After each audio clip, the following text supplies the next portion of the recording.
పూజించడం పూజారి వంతు వరమివ్వడం అన్నది దేవత ఇష్టం.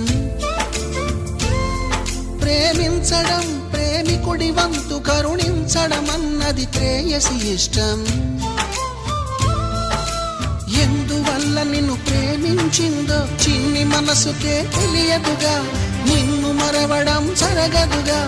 ఎందువల్ల నువ్వు కాదన్నావో ఎదురు ప్రశ్నలే వేయనుగా, ఎదురు చూపులే ఆపనుగా.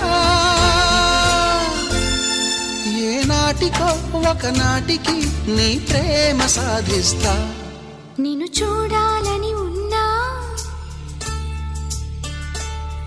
నిన్ను చూడాలని